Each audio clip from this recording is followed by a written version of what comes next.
त्रिभुवन के स्वामी ब्रह्मा विष्णु महेश धर्म सहित प्रकट हो गए। रंतिदेव जी लड़खड़ाते हुए उठे, चरणों में गिरे। भगवान ने कहा आखिरी परीक्षा तुम्हारी, तुम इतने 48 दिन के भूखे फिर भी अपने लिए नहीं रखा और पानी तक कुत्ते को दे दिया। तुमने मुझे खरीद लिया भगवान, ये है निष्ठा, तुमने मुझे खरीद लिया, तुम जो चाहो प्राप्त कर सकते हो। प्रसंग चल रहा है, दुष्यंत पुत्र महाराज भरत चक्रवर्ती सम्राट पद पर विराजमान हुए और बहुत सी यज्ञ की 133 अश्वमेध यज्ञ। जब उनके पुत्र उनके सामने आए, छोटे छोटे थे, तो उन्होंने देखा और अपनी पत्नियों से कहा मेरी वीरता और शूरता मेरी योग्यता के अधिकारी नहीं है, मेरे योग्य नहीं। जब ये देखा गया कि अब महाराज चक्रवर्ती सम्राट भरत निसंतान है, तो देवताओं ने योग लगाया। बृहस्पति जी महाराज अपने भाई की पत्नी के उदर में गर्भ स्थापित किया, जिनका नाम ममता था। अब इतना तेजस्वी पुत्र प्रकट हुआ, बृहस्पति जी कह रहे कि मेरा पुत्र है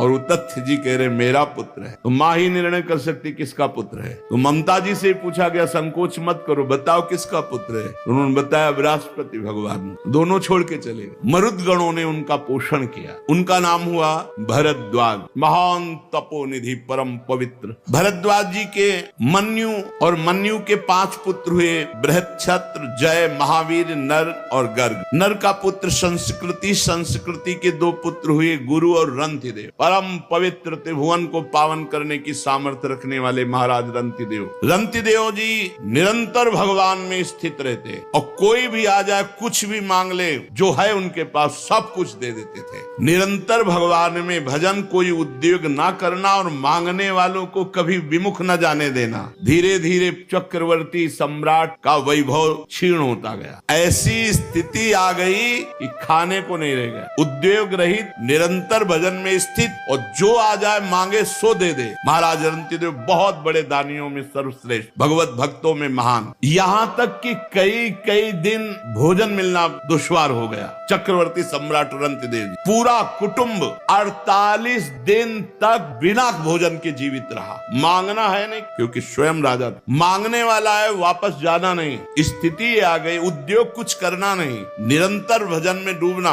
48 दिन तक पूरा परिवार 48 दिन पानी भी नहीं पिया। 49वें दिन प्रातः काल भगवत प्रेरणा से कुछ घी, खीर, हलवा, जल उपस्थित हुआ। 48 दिन के भूखे तो परिवार के लोग देखते ही एकदम, परंतु जो ही वो भोजन का भोग लगा रहे थे कि भगवान अतिथि रूप में आ गए। ब्रह्म ऋषि रंतिदेव ने रोक दिया, परिवार बिल्कुल छूना मत, अतिथि भगवान आए। बैठ करके काफी मात्रा में हलवा और जो जो था सब खा के, जल ठंडा पी के, अभी वो जो बचे हुए कुछ कण थे उनको बांट करके प्राण पोषण के लिए पाना ही चाहते थे कि एक दूसरा अतिथि आ गया दरिद्र रूप में, महाराज रंतिदेव। रंतिदेव भगवान के स्मरण किए और वह जो बचा हुआ है दे दो। बचे हुए को अन्न में वो जो अतिथि रूप में आए हुए भगवान थे वो पाले। सोचा कि जो कण गिरे होंगे उनको जबान में रख देंगे, प्रसाद हो जाएगा तो कुछ तो प्राण का। इतने में कुत्ता आ गया, उसने कहा महाराज छूना मत, हमको चाट लेने दो, मैं बहुत दिनों का भूखा हूँ। रंतिदेव ने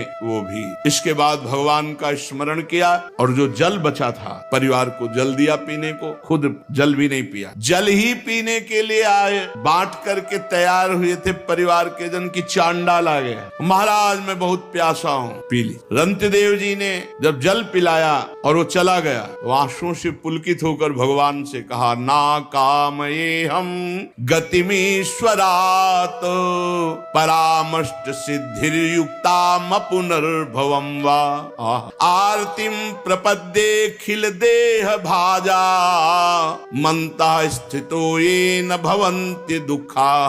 प्रभु मैं आपसे कुछ नहीं चाहता, ना आठों सिद्धियां चाहता हूँ, न परम पद चाहता हूँ, न अपना कल्याण चाहता हूँ। मुझको एक सामर्थ्य दे दो, मेरे विश्व में कोई दुखी न रहे, सबका दुख मेरे ऊपर आ जाए। कोई भूखा न रहे, कोई प्यासा न रहे, कोई दुखी न रहे, सबका दुख मेरे ऊपर आ जाए और सब सुखी हो जाए। महाराज रंतिदेव जी, ये भगवान की भक्त की महिमा। मेरे को इतनी सामर्थ्य दो कि पूरे विश्व ब्रह्मांड का दुख मैं सह सकूं, मैं स्वयं भोगूं और कोई भी दुखी न रह जाए। ये प्राणी दीन हो रहा है, कोई जल पीना चाहता है, कोई भोजन के लिए तड़प रहा है, किसी की शरीर की पीड़ा, कोई रोग से ग्रसित है, कोई शोक से, कोई मोह से। मैं नहीं सुखी होना चाहता, हे भगवान सबका दुख मुझे दे दो, सब सुखी हो जाए। क्या हृदय भक्का। रंतिदेव जी ने भगवान भगवान से जे ही प्रार्थना की तो कुत्ता, चांडाल, भूखा अतिथि और ब्रह्म ऋषि, वो कोई और नहीं थे, स्वयं भगवान ब्रह्मा, शंकर, हरि, धर्म, स्वयं मूर्तिमान त्रिभुवन के स्वामी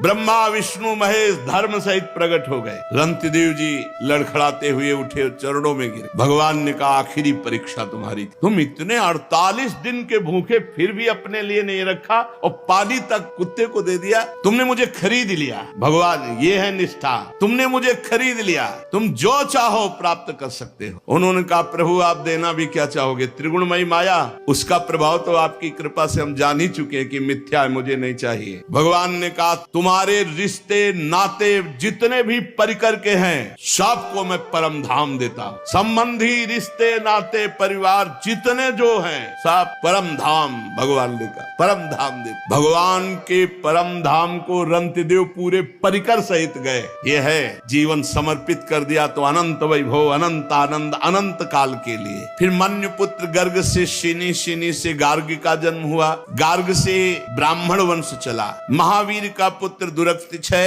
दुरतिक्षय का 3 पुत्र त्रयारुणी, कवि, पुष्कारुणी, ये तीनों ब्राह्मण ही हुए। बृहच्छत्र का पुत्र हस्ती हुआ, उसी से हस्तिनापुर बसी। हस्ती के 3 पुत्र अजमीर, दुमीड, पुरमीड। अजमीर के पुत्रों में प्री, मेधा आदि सब ब्रह्म ऋषि हो गए। अजमीर के एक पुत्र का नाम था बृहदिश, बृहदिश का पुत्र बृहदभानु, बृहदधनु का बृहत्काय, बृहत्काय का जयद्रथ, जयद्रथ का पुत्र हुआ विशद, विशद का सेनजीत। सेनजीत के 4 पुत्र है रुचिराष्ट्र, दृढ़हनु, काश्य और वत्स। रुचिराष्ट्र का पुत्र पार था, पार का प्रथुसेन, प्रथुसेन का नीप और उनके नीप के 100 पुत्र हुए। नीप की पत्नी छाया से शुक की कन्या कृति से विवाह हुआ, उसी से ब्रह्मदत्त नामक पुत्र हुआ। ये ब्रह्मदत्त बड़ा महायोगी था। उसने अपनी पत्नी के गर्भ से विश्वक्सेन नामक पुत्र उत्पन्न किए। विश्वक्सेन ने जैगी शब्द के उपदेश से योग शास्त्र की रचना की। विश्वसेन का पुत्र उदक्षवान, उदक्षवान का भल्लाद और ये सब बृहदिश के वंशज हुए। द्रुमीड का पुत्र यवीनर, यवीनर का कृतिमान, कृतिमान का सत्यधृत, सत्यधृत का दृढ़नेम, दृढ़नेम का पुत्र सुपार्श, ये सब भगवद वंश के हैं। सुपार्श सुमति, सुमति से सन्निमान, इन्हीं से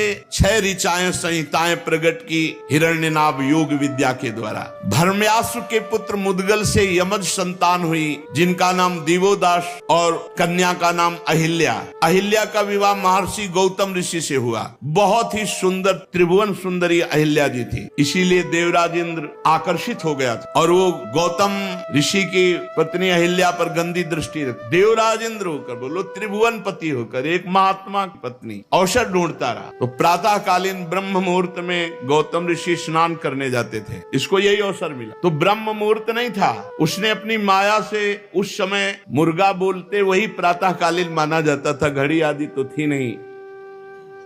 तो 2 बजे के पहले ही आवाज हुई। गौतम ऋषि को लगा तो कि आज बहुत जल्दी, पर उनको लगा कि शायद ध्यान में कमंडल उठाया, स्नान के ले गए। इतने में गौतम ऋषि का रूप धारण करके अहिल्या के पास गए। अहिल्या जी जब तक समझती तब तक गौतम ऋषि जब वहां नदी के किनारे गए तो धाराजू ने आज्ञा करी कि ये ब्रह्म मुहूर्त नहीं, मुझे मत स्पर्श करना, नहीं आपको दोष लगेगा। 4 बजे ही धाराजी में स्नान करना चाहिए। रात्रि में जैसे 2 बजे है, 1 बजे ये स्नान धाराजी में नहीं करना चाहिए, मर्यादा है। देखो ना, नंद बाबा गए थे तो वरुण के पार्षद ले गए थे। अब जब गौतम ऋषि वापस लौटे, उनको कुछ गड़बड़ लगा कि मेरे साथ माया के द्वारा कोई छल हुआ। इतना कौन सामर्थ्यशाली है कि मेरे को माया से वशीभूत कर ले? तो गए तो देवराज इंद्र गौतम ऋषि के रूप में अहिल्या के साथ। तो उनका कौन है तू धूर्त, जो मेरा रूप धारण किए? अब भयभीत होकर इसे अपने असली रूप में आना पड़ा, देवराज इंद्र के रूप में। कहा अच्छा, त्रिभुवन पति होकर, सर्व पूज्य होकर तू इतना निंदनीय कार्य करेगा? भग बहुत प्रिय है ना तुझे? जा 1000 भग का श्राप देता हूं, पूरे शरीर में तेरे भग हो जाए। मूत्र द्वार को भग कहते हैं। जा पूरे शरीर में 1000 भग हो जाए। अब 1000 भग हो जाए जिसके शरीर में, अब उसकी क्या दशा होगी? देवराज इंद्र है, घृणित कार्य का ऐसा दंड। चरणों में गिर पर रोने लगा। महात्मा गौतम जी के चरणों में गिर गया, रोने लगा, महाराज क्षमा करो और उद्धार करो मेरा, मैं कैसे सिंहासन पर बैठूंगा? तो बोले तब तक भोगना पड़ेगा जब तक रघुवंश में रामचंद्र जी का प्रादुर्भाव नहीं होता, तब तक भोग। और जब राम जी प्रकट होंगे, उनके दर्शन करने के लिए जाएगा, तो यही भग हजार नेत्रों में परिणित हो जाएंगे। शास्त्र नेत्रधारी भगवान इंद्र कहे गए। अहिल्या जी से कहा तुझे इतना ज्ञान नहीं कि तेरा पति का स्पर्श और अन्य का स्पर्श का कोई भेद नहीं। वो पति का रूप तो धारण कर सकता, लेकिन स्पर्श पत्थर की तरह पड़ी रही, तुझे ज्ञान नहीं रहा। जा, मैं तुझे शाप देता हूं कि तू पाषाण बन जा। तो उनका महाराज माना मेरी गलती, लेकिन आपका रूप था। बहुत विनय की। तो उनका जब भगवान श्री राम वनवास में आएंगे और तुम्हारा स्पर्श चरणों से करेंगे, तब तुम अपने स्वरूप को प्राप्त हो जाओगी। तो गौतम ऋषि के पुत्र हुए शतानंद जी, जो जनक जी के कुल गुरु पद पर विराजमान।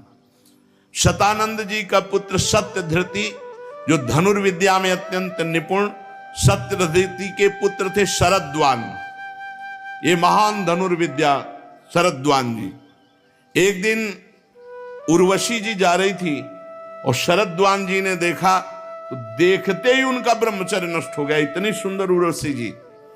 अब वो ब्रह्मचर्य मूंज में गिरा। मूंज एक लता होती, झाड़। तो उस वीर के दो भाग हो गए।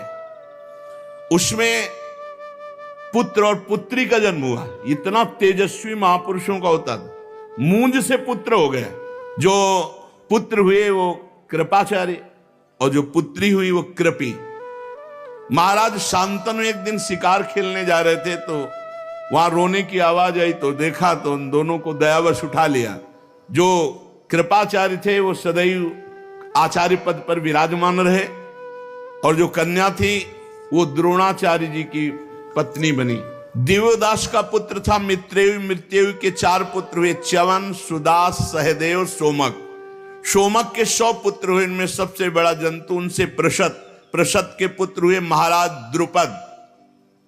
ये पांचाल नरेश महाराज द्रुपद, इन्होंने ही यज्ञ के द्वारा, यज्ञ करते समय उन्होंने इच्छा की, तो अग्निकुंड से भगवान अग्निदेव ने द्रौपदी जी को प्रकट, ये देवी है।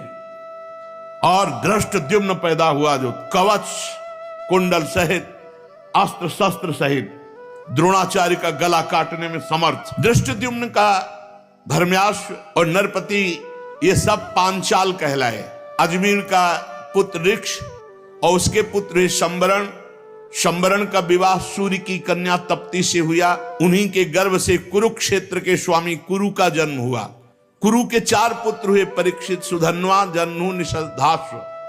सुधन्वा से सुहोत्र, सुहोत्र से च्यवन, च्यवन से कृति, कृति से उपरिचर वसु और उपरिचर वसु से बृहद्दत्त। ये उपरिचर वसु बड़े ही महान भागवत थे। ये अपने तपोबल से ब्रह्मलोक प्राप्त किया और ब्रह्मलोक में बैठे हुए थे। वहां देवी गंगा पधारी। उपरिचर वसु की एकदम दृष्टि गई, सब सर झुकाकर खड़े हो गए, लेकिन ये गंगा जी की तरफ देखते रहे और गंगा जी भी उपरिचर वसु की तरफ देखती रही। ब्रह्मा जी ने कहा, ब्रह्मलोक की मर्यादा के विरुद्ध तुमने दृष्टि डाली, इसलिए तुम दोनों मृत्यु लोक को प्राप्त हो, और तुम्हारी परस्पर आसक्ति देखी गई, इसलिए तुम पति पत्नी के रूप में प्राप्त हो। उपरिचर वसु हुई महाराज शांतनु के रूप में प्रकट हुए और गंगा जी ने उनको पति रूप में प्राप्त किया। बृहद्दत्त कुशाम्ब मत्स्य प्रत्यग्र चेदीप और चेदी देश के राजा हुए। बृहद्दत्त का पुत्र कुशाग्र, कुशाग्र का ऋषभ, ऋषभ का सत्यहित, सत्यहित का पुष्पवान, पुष्पवान के जहु नामक पुत्र हुआ। और बृहद्रथ की एक पत्नी से 1 टुकड़ा और दूसरी पत्नी से 2 टुकड़ा ऐसे प्रकट हुए। अब बृहद्रथ ने देखा कि तो अलग अलग टुकड़े 2 रानियों से बेकार, तो किसी वृक्ष के नीचे गड़वा दिया। जरा नाम की एक राक्षसी घूम रही थी, उसको गंध आई मांस की, तो खाने के उद्देश्य से उसको वहीं 2 अलग अलग टुकड़े थे ऐसे उठाया और बहुत प्रसन्न होगा, जियो जियो जियो जियो। वो जी गया और रोने लगा। तो उसने सोचा कि जिंदा क्या खाना, ये बालक अगर हमारे महाराज बृहदस्यु को प्राप्त हो तो बड़ी राक्षसी चमत्कारिणी थी, वो गई और कहा महाराज की जय हो, हमें 2 टुकड़े मिले, उनको जोड़ा तो पुत्र बन गया। बोले मेरे ही रानी के टुकड़े थे, मैंने ही गड़वाए थे, वो तो मेरा ही पुत्र है। तो जरा राक्षसी के द्वारा जोड़ने के कारण उसका नाम जरासंध हुआ। इसीलिए भीम खूब पटकते रहे लेकिन मरा नहीं। भगवान ने जब ऐसे फड़वा करके उल्टा फेंकवाया तभी जरासंध का सहदेव, सहदेव का सोमपि, सोमपि का श्रुतश्रवा, कुरु के ज्येष्ठ पुत्र, कोई संतान उनके नहीं हुई। जन्नू का पुत्र सुरत, सुरत का विदुरत, विदुरत का सार्वभौम, सार्वभौम का जयसेन, जयसेन का राधिका, राधिका का पुत्र अयुत, अयुत का क्रोधन, क्रोधन का देवातिथि, देवातिथि का ऋष्य, और ऋष्य का दिलीप, और दिलीप के महाराज प्रतीप, और प्रतीप के 3 पुत्र हुए, देवापि, शांतनु, बाल्मीकि। देवापि तो अवधूत महापुरुष थे। जेवी राजपाट का वैभव देखा, उनका ऐसा मायाकृत है, और एकांतवास करते हुए निरंतर भगवान का स्मरण करके परम पद को प्राप्त हुए। राज्य पद पर महाराज शांतनु विराजमान हुए। ये महा पराक्रमी, महान तेजस्वी, छू ले तो बूढ़े से जवान हो जाए, छू दे तो बूढ़ा जवान हो जाए। यम यम कराभ्याम स्पृशति जीर्णम यौवन में तिस, उनके राज्य में कोई बूढ़ा नहीं रहता था। बूढ़ा जा रहा, छू दिया, जवान हो गया। महाराज शांत, अरे गंगा जी के पति बने कोई ऐसे खिलवाड़, ऐसे वैसे महापुरुष तो कोई कितना भी अशांत हो, छू ले तो शांति, इसीलिए उनका नाम शांतन। दवा की जरूरत ही नहीं है। करामात का चमत्कार रूप शांतनु महाराज। एक बार शांतनु जी के राज्य में 12 वर्ष तक इंद्र ने वर्षा नहीं की, तो ब्राह्मणों ने शांतनु से कहा कि तुमने एक क्रम तोड़ा है, तुम्हारे बड़े भाई देवापि हैं और उनका विवाह नहीं हुआ, उन्होंने राजपद स्वीकार नहीं किया, और तुमने विवाह कर लिया और राजपद स्वीकार किया, उनकी आज्ञा तो हुई नहीं। अब उनकी आज्ञा क्या, वो तो विरक्त महापुरुष। तो कहा तुम परिवेत्ता हो, इसलिए तुम्हारे राज्य में वर्षा नहीं होगी, 12 वर्ष तक वर्षा नहीं होगी। महाराज शांतनु वन में खोज की, और देवापि जब मिले तो उनसे अनुरोध किया। शांतनु के मंत्री अस्मरात ने पहले उन ब्राह्मणों को भेज दिया था सूचना देके कि शांतनु आ रहे हैं, प्रार्थना करेंगे राज्य के लिए, आपका क्या विचार है। उनका कदापि स्वीकार नहीं करें, बोले आप अपने में रहना। देवापि निंदा करने लगे शांतनु जब गए, उन्होंने कहा मुझे राज्य गृहस्थ धर्म बिल्कुल, इसलिए फिर वो लौट कर, देखो तब दोष नष्ट हुआ, फिर वो लौट करके आए तो वर्षा हो गई। कलयुग में जब चंद्रवंश का नाश हो जाएगा, तब सतयुग के प्रारंभ में यही सब सिद्ध महापुरुष जो कलाप ग्राम में इस समय रह रहे हैं, स्वर्ग से ऊपर, स्वर्गलोक, तपलोक, जनलोक, महारलोक, इनमें बड़े बड़े सिद्ध रह रहे हैं। शांतनु जी एक दिन गंगा के किनारे घूम रहे थे, तो उनको एक सुंदरी मिली, वो गंगा जी ही थी। इनके पिता जो प्रतीक थे वो हरिद्वार में बड़ी तपस्या कर रहे हैं। गंगा जी प्रसन्न हुई और आकर के दाहिनी गोद में बैठ गए जांग पे, और प्रतीक ऋषि से कहा कि मैं बहुत प्रसन्न हूं तुम्हारे ऊपर, मुझे स्वीकार करो। तो उनका हाँ बेटी। तो उनका आपने बेटी क्यों कहा? बोले दाहिनी जंघा पुत्री का अधिकार। तो उनका मैं तो आसक्त चित्त होके आई थी। तो बोले मेरे पुत्र वधू तो मेरी पुत्री के समान ही रहोगी। तो गंगा जी उनसे कहा था कि आपका पुत्र हमसे प्रश्न नहीं करेगा मैं कौन हूं और मैं क्या करती हूं, ये प्रश्न नहीं करेगा। जिस दिन प्रश्न किया उसी दिन चली जाऊंगी। शांतनु जी ने देखा ही केवल गंगा जी को, इतना सुंदर गंगा जी, नजदीक गए और कहा चक्रवर्ती सम्राट महाराज शांतनु आपकी दास्ता स्वीकार करता है, क्या आप हमारी प्रार्थना स्वीकार करते हैं? तो गंगा जी ने कहा शर्त, प्रश्न नहीं मैं कौन हूं, क्योंकि जान जाए कि गंगा जी हैं तो फिर स्पर्श करने की सामर्थ्य कहां। देव निधि भगवती ब्रह्म स्वरूप गंगा जी। दूसरी बात, मैं जो भी क्रिया करूंगी उस पर तुम प्रश्न नहीं करोगे। शांतनु ने कहा स्वीकार। तो कहा मैं आपकी अर्धांगिनी बन सकती हूँ। अब तो गंगा जी को रथ पे बैठा के लाए, पूरे हस्तिनापुर में आनंद की धूम मच गई। गंगा देवी तो रिद्धियां सिद्धियां सब महलों में लौटती। पहला पुत्र हुआ, सीधे उठाया और गंगा जी की धारा में जाके फेंक दिया। ये अष्टवसु हैं। भगवान वशिष्ठ जी के शाप से मनुष्य लोक को इनकी प्राप्ति हुई। विस्तार से चरित्र है। 2, 3, 4, 5, 6, 7, 8वें को जो उठा, कौन है तू? भीष्म जी 8वें, वही कौन है तू? अष्टवसुओं में वही। ऐसी मां तो मैंने कहीं नहीं देखा कि पैदा होते ही अपने पुत्र का वध कर दे, गंगा की धारा में फेंक दे। तू कौन है? ऐसी कैसी मां है तू? विकल हो गए महाराज शांतनु। गंगा जी ने कहा बस बस सावधान, तुम अब परिचय जानो, मैं ब्रह्मपुत्री गंगा हूं। हाथे जुड़ गए महाराज शांतनु। और मैं केवल साप के वशीभूत होकर आई थी, अब जा रही हूं, और ये पुत्र तुम्हें पूर्ण ज्ञानी महात्मा बना कर दूंगी। गंगा जी अंतर ध्यान हो। महाराज शांतनु ऐसे विरह में कि लग रहा था प्राण निकल जाएंगे। बस गंगा की धारा को देखना, गंगा जी की तरफ, गंगा जी की वही याद कि मैं जान नहीं पाया देवी गंगा हमारे पास इतने वर्षों तक रही। एक दिन वो धारा में देख रहे थे तो गंगा की धारा रुक गई, तो और प्राण की जो जिस धारा के सहारे था वो धारा भी गई। तो लगा रोक कौन सकता है, तो आगे देखा तो 9 किशोर बालक बाणों की बौछार से गंगा की धारा को रोक रहा। हे राजकुमार, कौन हो तुम इतने वीर? तो उनका मां, क्योंकि पुरुष को देखा, बोले मां। सोई गंगा जी प्रकट हो गए। अब तुम्हारा शांतनु कालो, ये तुम्हारा पुत्र है देवव्रत। ये विश्व के समस्त धनुर्धरों से, जैसे भगवान परशुराम जी समस्त विद्याओं में, समस्त कलाओं में, समस्त अस्त्र शस्त्र आदि में परम प्रवीण और सत्य प्रतिज्ञ महात्मा देवव्रत, ये तुम्हारा पुत्र है। ले जाओ, तुम्हारे यश का विस्तार करेगा। उनका देवी आपका सानिध्य। गंगा जी काफी तसल्ली मिली देवव्रत से, पर विकलता गंगा जी शांतनु जी के भीष्म जी प्रकट हुए। शेष चर्चा आगे। श्री राधा वल्लभ लाल की।